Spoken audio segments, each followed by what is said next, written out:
Hey, it's #1 best-selling author and motivational speaker, Erik Qualman. A lot of you know me as Equalman. It was an honor to be here at NSCA, where I just got off the stage. We talked all about innovation and digital leadership. The beautiful thing is digital leaders are made, not born. When we think about it, we live in a Jetsons era, but it's those that act like the Jetsons in the Flintstones that are winning. It's that combination of the offline and the online. These digital tools aren't designed to replace face-to-face. They're there when time and distance are an issue. They're there to deepen those relationships. And as I spoke about here, digital leadership has very little to do with technology and has everything to do with relationships. One key concept we talked about here is posting it forward. So if you'd only take one thing away from the 80 minutes, the 90 minutes I spoke on stage today, if you were to take just one thing, take away posting it forward. So what is posting it forward? You've heard about paying it forward in the offline world. Posting it forward is essentially networking before you actually need the network. Whatever your favorite tool of choice is digitally, it could be email, it could be Twitter, it could be LinkedIn, Instagram, whatever your favorite tool is, it's not about pushing your stuff out there. It's actually about shining the light on somebody else. And that's what posting it forward is all about. It's shining the light on somebody else. So what that looks like is that if your favorite tool is email and you see a good article that your client, partner, friend, employee would enjoy reading, you just shoot that their way. It's telling them you're thinking about them when time and distance are an issue. You're telling them your relationship matters.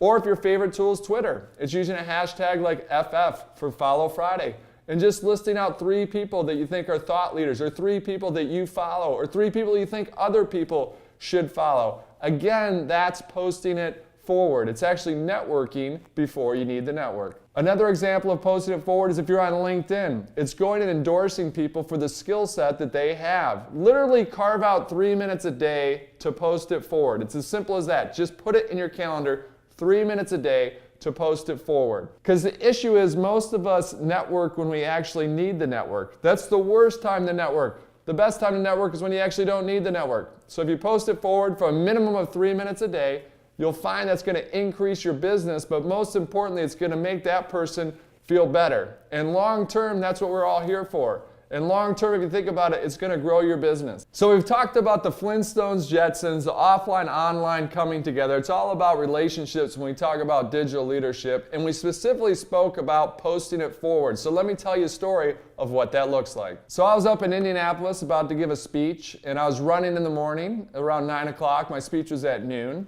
And I realized that the headquarters for the NCAA was there.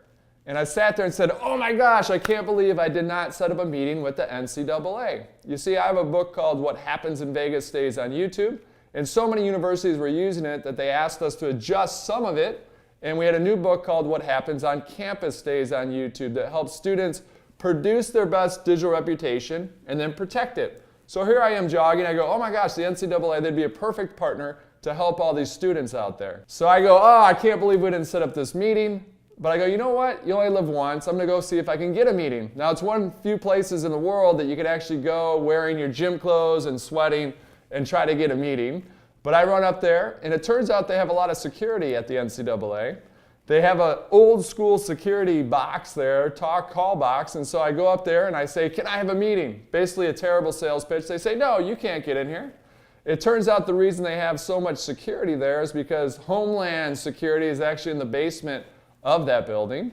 But I kept running, and then I said, you know what? I've got my phone on me. I'm listening to music. I bet I've posted it forward. I bet I've networked before I actually need the network. So I pull up my phone, look on LinkedIn, and sure enough, I have a first connection with the Director of Communications at the NCAA. So now I go back to that speaker box, give her name. Now I'm in the lobby. We call her, goes to voicemail. There's another lady in the lobby that says she's actually on maternity leave for the next couple of weeks. I go, great. So I write a note for the security guard to give to her, write a note down, hand it to the security guard. Security guard's awesome at security, terrible note passer.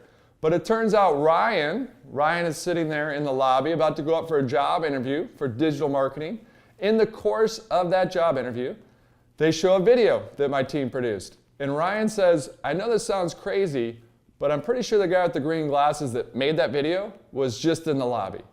Next day I get a call from the NCAA. They say, this sounds weird, but were you in the lobby yesterday? I go, I was in the lobby. and we started a conversation, and now we have a 2-year partnership with the NCAA to help all those student athletes produce their best digital reputation. And that's just a short story about how you can combine the offline, the online, post it forward, and use these technologies to actually deepen those relationships, which ultimately do lead to sales. Once again, I'm Erik Qualman. It was an honor to present Digital Leadership here at NSCA. Wonderful folks here. You're at the tipping point of amazing things that are occurring. It's digital transformation across your industry. You're pioneers. Keep in mind that pioneers do get pushback. That's why you're associated with the organization. That's why you can learn here. That's why you can network here. So I was kind of preaching to the choir that all the folks here were networking before they actually need the network. But then all you folks out there, and as you disperse from this conference, it's all about using this technology when time and distance are an issue to actually deepen those relationships.